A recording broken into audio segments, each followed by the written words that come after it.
இயேசுவில் அன்றுக்குரிய சகோதரர்களே சகோதரிகளே, உங்கள் எல்லோருக்கும் என்னுடைய வணக்கத்தை மிகுந்த மகிழ்ச்சியோடு தெரிவித்துக் கொள்கிறேன். இன்றைய நாள் நற்செய்தியில் ஒரு உண்மையான ஒரு வாக்கியத்தை இன்றைக்கி ஆண்டவர் உதிர்க்கிறார். ஆனால் அந்த வாக்கியத்தை வாசிக்கிற பொழுது இயேசுவுக்கும் சொல்கிற பொழுது வழியாக இருந்திருக்கிறோம், வாசிக்கிற நமக்கும் அதை உள்ளே போய் பார்த்தோம்னா ஒரு வழியை தரக்கூடிய ஒரு வாக்கியம். ஆனால் அதில் உண்மை இருக்குது. என்ன அந்த வாக்கியம் எப்படி போகுது? அவர் சொல்கிறார் இயேசு இன்றைக்கு, நான் தேர்ந்து கொண்டவர்களை பற்றி எனக்கு தெரியும் அப்படின்னு சொல்லிட்டு அடுத்த வார்த்தை மறைநூல் கூறுவதாக சொல்கிறார், என்னோடு சேர்ந்து உண்பவனே என்மேல் பாய்வான்.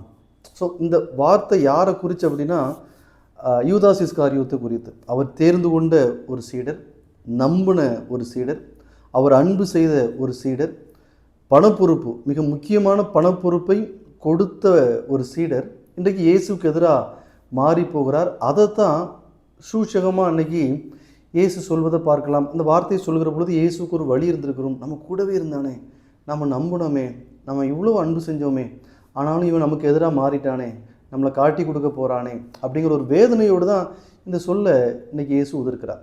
இது நம்முடைய வாழ்க்கைக்கும் ரொம்ப பொருந்தும் அன்பு மக்களே. நம்ம வாழ்க்கையில் என்ன நினைக்கிறோம் அப்படின்னா, நாம் ரொம்ப சூஸ் பண்ணி தான் அன்பு செய்கிறோம், நாமளும் தேர்ந்தெடுக்கிறோம், அன்பு செய்கிறோம், இவங்க நம்ம கூட கடைசி வரைக்கும் பயணிப்பாங்க அப்படின்னு நாம் நினைக்கிறோம். ஆனால் இது உண்மை அல்ல, இது உண்மை அல்ல. இன்றைக்கி இயேசு அதை தான் சொல்வதை நாம் பார்க்கிறோம். இது உண்மையாக இல்லை அப்படின்னு சொல்கிறத விட உண்மையாக இருக்க வேண்டிய கட்டாயம் இல்லை. நான் அதை சொல்ல விரும்புகிறேன். நீங்கள் யாரை நம்புகிறீங்களோ, நீங்கள் யாரை அதிகமாக நேசிக்கிறீங்களோ, நீங்கள் யாரை இவங்க நம்ம கூட கடைசி வரை பயணிப்பாங்க நீங்கள் நினைக்கிறீங்களோ, அவங்க ஒரு நாள் உங்களை விட்டு போக வேண்டிய சூழ்நிலை வரும்னு சொல்கிறத விட வரலாம், அது நடக்கலாம். இன்றைக்கி இயேசு என்ன பாடம் கற்றுக் கொடுக்குறாங்க அப்படின்னா, அப்படி ஒரு கட்டத்தில் உங்கள் வாழ்க்கையில் நீங்கள் யாரை நம்புனீங்களோ, யாரை ரொம்ப அன்பு செஞ்சீங்களோ, அவங்க உங்களை விட்டு போக வேண்டிய சூழ்நிலை வரும் என்றால் அதை நீங்கள் ஏற்றுக்கொள்ளுங்கள். இதுதான் வாழ்க்கை, இதுதான் வாழ்க்கையுடைய நிதர்சனம் என்பதை இன்றைக்கி இயேசு நமக்கு வாழ்க்கை பாடமாக தருகிறார். இதுக்கு பின்னாடி இருக்கிற நியாயத்தையும் நான் பதிவு செய்கிறேன். இது வேதனையோடு நீங்கள் பார்க்க வேண்டிய அவசியம் இல்லை அன்பு மக்கள். இப்போ நீங்கள் அன்பு செய்கிறீங்க, உங்களை விட்டுட்டு போகிறாங்க, அது நீங்கள் வேதனையோடு பார்க்க வேண்டிய அவசியம் இல்லை. பாருங்களேன், இப்போ இயேசுடைய வாழ்க்கையில் பார்க்குறோம், இயேசு ரொம்ப அதை வெளிப்படையாகவே அறிவிக்கிறார், அதை ஏற்றுக்கொள்கிறார் இயேசு. என்ன அது வரைக்கும் இயேசு அவருக்கு முக்கியமாக இருந்தான், யாருக்கு? யூதாஸ் இஸ்காரியோத்துக்கு. ஆனால் அதன் பிறகு இயேசுவை விட அந்த பணம் அவனுக்கு முக்கியமாக பட்டுச்சு. எனவே அது பின்னாடி போயிட்டான். இதை தப்பாக பார்க்குறதா ரைட்டாக பார்க்குறதா அப்படிங்கிறத விட நம்ம வாழ்க்கை சூழலுக்கு வாங்கலாம். இப்போ நீங்கள் ஒருத்தங்களை ரொம்ப அதிகமாக நேசிக்கிறீங்க, அன்பு செய்கிறீங்க, அவங்க உங்களை விட்டு ஒரு நாள் போகிறாங்க. அப்போ உங்களுக்குள்ள ஒரு கேள்வி எழும்பும், நம்ம இவங்களை நிறைய தானே நேசித்தோம், அன்பு செஞ்சோம், இவங்க நம்மளை விட்டு போகிறாங்களே அப்படின்னு யோசிக்கிற பொழுது அவங்க பக்கத்து நியாயத்தையும் கொஞ்சம் பாருங்களேன். உங்களை விட்டுட்டு போகிறாங்க பாருங்களேன், அவங்க பக்கத்து நியாயத்தையும் பாருங்கள். என்ன, அவங்க ஏன் போயிருக்கலாம், எதுக்காக போயிருக்கலாம்? நீங்கள் அன்பு செய்ததை விட இன்னொருத்தர் அவங்கள அதிகமாக அன்பு செய்திருக்கலாம். காரணம் ஒன்று, ஏன்னா அவங்க எதிர்பார்த்தது உங்ககிட்ட கிடைத்ததை விட இன்னொருத்தர் அதை அதிகமாக கொடுத்துருக்கலாம்.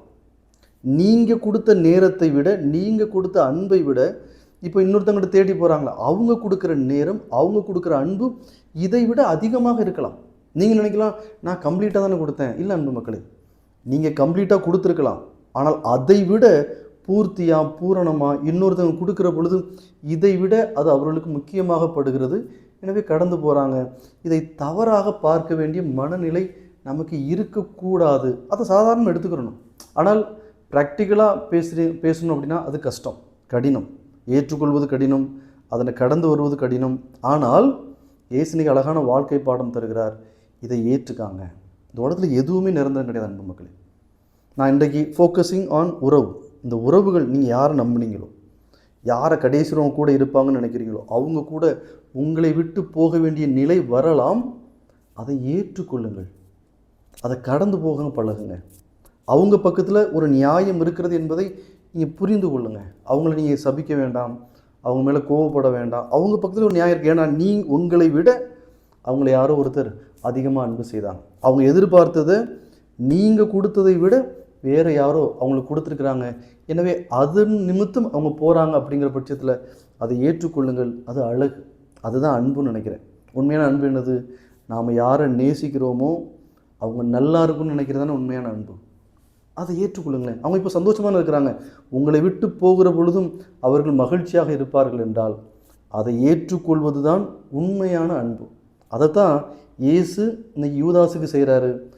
அவரை ரொம்ப அன்பு செஞ்சாங்க, ஆனால் இயேசுவை விட அவனுக்கு பணம் முக்கியமாகப்பட்டது. அதை ஏற்றுக்கொண்டார். சரி, அவன் நல்லா சந்தோஷமாக இருந்தால் போதும் என்று அதனை ஏற்றுக்கொண்டு இன்றைக்கு அறிக்கையிடுவதை நாமும் பார்க்கிறோம். நம்முடைய வாழ்க்கையிலும் பலர் கடந்து போகலாம்.